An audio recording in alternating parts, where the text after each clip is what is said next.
یہ سید سرنیم کا کچھ امپورٹنس ہے مطلب زکوٰۃ اور صدقے کے کانٹیکسٹ میں؟ بھائی نے ایک سوال کیا کہ جو سید جو ہوتے ہیں ان کا کوئی اہمیت ہے کہ خاندانی نام کے اعتبار سے، اور خاص طور سے زکوٰۃ و صدقات کے معاملے میں؟ دیکھیے حدیث میں جو الفاظ ہے وہ یہ ہے، جو صحیح روایت ہے، آپ نے فرمایا میرے خاندان والوں پر زکوٰۃ اور صدقات جو ہے حرام ہے، میرے خاندان والوں پر۔ حسن بن علی رضی اللہ عنہما کے تعلق سے آتا ہے، ایک مرتبہ آپ نے ایک صدقے کی کھجور اٹھا لی جو آپ کے پاس لائی گئی تھی اور کھا لی۔ آپ صلی اللہ علیہ وسلم شدت سے منہ میں ہاتھ ڈالا اور نکال کر پھینکا اور کہا کہ میرے آل پر صدقہ حرام ہے، اور زکوٰۃ بھی صدقے کی کس قسم ہے؟ تو حدیث کے الفاظ ہے میرے آل، میرے خاندان پر، حدیث میں لفظ سید کا نہیں ہے۔ اب آپ کی آل میں سید بھی ہو سکتے ہیں، ہاشمی بھی ہو سکتے ہیں، حبیبی بھی ہو سکتے ہیں، اور کچھ بھی نام ہو سکتا ہے، وہ ہم نہیں جانتے، ٹھیک ہے؟ تو لہٰذا حدیث میں لفظ سید کا نہیں، میرے خاندان سے۔ تو جو شخص یہ کہہ رہا ہے کہ وہ نبی کے خاندان سے ہے، اس کو آپ زکوٰۃ نہیں دے سکتے، صدقہ نہیں دے سکتے۔ پھر اس کے لیے کیا ہے؟ تحفے اس کو دیے جا سکتے ہیں، صدقات اور خیرات اس کو دیے نہیں جا سکتے۔ تو حدیث میں الفاظ جو ہے میرے اہل بیت، میرے خاندان کا لفظ ہے، میری آل کا لفظ ہے، سید کا لفظ نہیں، یاد رکھیں۔ اب الگ الگ لوگ اگر نبی اکرم صلی اللہ علیہ وسلم کے خاندان سے واقعتاً ہو اور یہ نام لگاتے ہیں الگ الگ سرنیمز، تو بہرحال اگر وہ ہے تو پھر آپ ان کو زکوٰۃ نہیں دے سکتے، صدقات نہیں دے سکتے، اور جو ہے آپ کو جو ہے ان کو تحفے دیا سکتے۔ اب اس ناموں کو سگنیفیکنس یا آپ کے خاندان سے ہونے کا کوئی فائدہ ہے تو ہاں اور نہ دونوں بھی ہو سکتا ہے۔ نوح علیہ السلام کا بیٹا کیا نوح علیہ السلام کے خاندان سے نہیں تھا؟ آپ کی سگی اولاد ہے نا، بیٹے پوتے کو بیٹا کہتے ہیں، پڑ پوتا بھی بیٹے میں ہی شامل ہوتا ہے نا، بیٹے کا بیٹا، سب بیٹوں کی نسل میں آتے ہیں۔ لیکن اس کے بعد بھی اس کا ایمان نہ لانا، نوح علیہ السلام کی نسل سے ہونے کا کوئی فائدہ اس کو نہیں ملا۔ ابراہیم علیہ السلام کے والد ہیں کہ ابراہیم علیہ السلام کے والد کا ایمان نہیں لانا اپنے بیٹے کے نبی ہونے کی وجہ سے کوئی فائدہ نہیں پہنچا سکا، ٹھیک ہے؟ تو لہٰذا بس یہی ہے، وہ ہر عام آدمی اور خاص سب کے ساتھ ہے، سید ہو نہ ہو، نبی کے طریقے پر ہے، چاہے پیدا ہوا کسی خاندان میں، کسی نسل میں، نبی کے طریقے پر ہے تو کامیاب ہے۔ پھر پیدا ہوا نبی کے خاندان میں بھی اور کچھ نہیں کیا کہ بس نبی کے خاندان سے یہی کافی ہے، تو پھر اس کے لیے ناکامی ہے۔ دیکھ بات سمجھ رہے ہیں؟ دونوں ہی باتیں اپنی جگہ ہے۔ تو لہٰذا سید ہونے سے کوئی اسپیشل پریویلیج، اسپیشل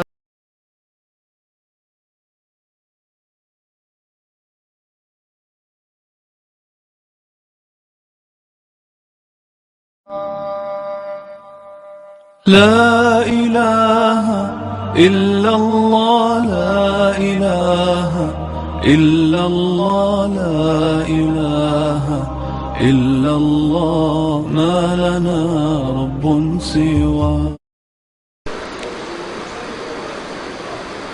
سب سے پہلا مسئلہ یہ ہے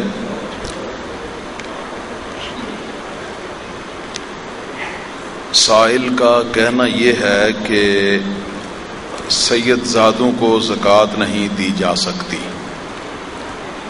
ہمیں یہ معلوم کرنا ہے کہ حضرت علی کی جو دوسری ازواج تھیں جن کی اولاد اعوان یا علوی کہلاتی ہے، کیا ان کو بھی زکوٰۃ دی جا سکتی ہے یا کہ ان کو بھی زکوٰۃ نہیں لگتی؟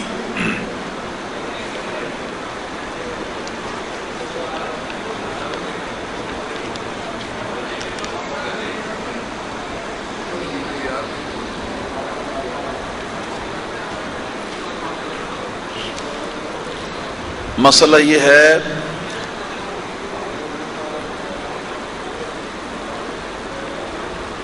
کہ بنو ہاشم کو زکوٰۃ نہیں لگتی۔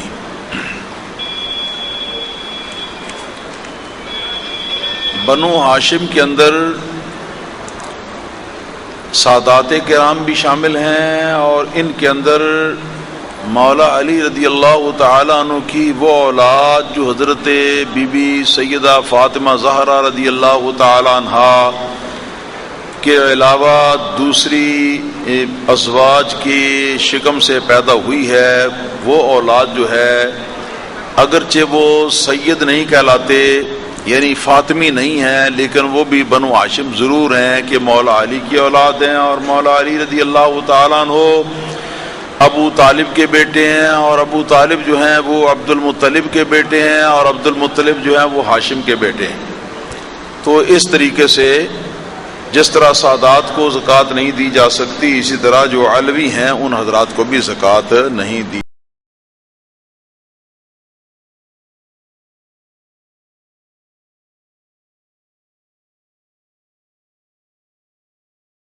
اگر کوئی سید ہے اور وہ غریب ہے تو کیا اس کو زکوٰۃ دے سکتے ہیں؟ اصل میں اس کی تعین ہونا بڑا مسئلہ ہے، کیونکہ رسول اللہ صلی اللہ علیہ وسلم نے فرمایا ہے نا کہ سید جو ہے اس پر زکوٰۃ واجب یعنی جائز نہیں ہے۔ آپ کا ایک غلام تھا ابو رافع، بعض صحابہ نے اسے کہا کہ ہمارے ساتھ چلو، ہم زکوٰۃ کا مال وصول کرنے جا رہے ہیں تاکہ اس میں سے اگر کچھ ملے گا تو آپ کو بھی دیں گے۔ تو اس نے اللہ کے نبی صلی اللہ علیہ وسلم سے کہا کہ میں جانا چاہتا ہوں، تو آپ نے فرمایا کہ نہیں، فَإِنَّ مَوَالِيَ الْقَوْمِ مِنْهُمْ، قوم کے جو غلام ہوتے ہیں وہ بھی انہی میں سے ہوتے ہیں، یعنی تم ہمارے غلام ہو لہذا تمہارے لیے صدقہ جائز نہیں۔ تو یہ بات صحیح ہے کہ جو اللہ کے نبی صلی اللہ علیہ وسلم کے یعنی آل میں سے ہو، یعنی اہل عقیل ہے یا اہل ہاری جو کہتے ہیں جعفر ہے، یہ جن کا حدیث کے اندر تذکرہ آتا ہے، واقعتاً اگر ان کا یہ نسب نامہ ثابت ہو جاتا ہے تو پھر ان کو زکوٰۃ لینا جائز نہیں ہے۔ پھر اگر کوئی شخص غریب ہونے کے ناطے ان کی مدد کرنا چاہے تو مال زکوٰۃ کے علاوہ مدد کی جائے۔